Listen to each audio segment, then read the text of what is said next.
پاکستان نے دنیا بھر میں ہر قسم کی دہشت گردی کی مذمت کر دی۔ ترجمان دفتر خارجہ کا کہنا ہے کہ دہشت گردی کے خلاف زیرو ٹالرنس پاکستان کی پالیسی کی بنیاد ہے۔ پاکستان دہشت گردی کے خلاف جنگ میں صف اول کی ریاست رہا ہے۔ ترجمان کے مطابق پہلگام واقعے کی تحقیقات ابھی تک بے نتیجہ ہیں۔ دفتر خارجہ کے ترجمان نے واضح کیا ہے کہ پاکستان کا کالعدم تنظیم لشکر طیبہ سے کوئی بھی تعلق زمینی حقائق کے منافی ہے۔ پاکستان نے مؤثر اور جامع طریقے سے ان تنظیموں کو ختم کر دیا۔ لشکر طیبہ کی قیادت کے خلاف مقدمے کر کے گرفتاریاں کی گئیں۔ دفتر خارجہ کے ترجمان نے کابل میں دہشت گردی میں ملوث شریف اللہ کی گرفتاری کو پاکستانی عزم کا عکاس قرار دیا۔ ترجمان کا مزید کہنا تھا کہ بھارت کا پاکستان مخالف پروپیگنڈے کو ہوا دینے کا ٹریک ریکارڈ موجود ہے۔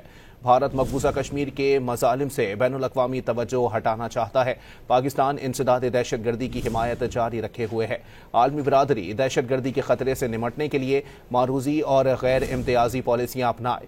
مجید بریگیڈ جیسی دہشت گرد تنظیموں کو بھی BLA والا درجہ دیا جائے۔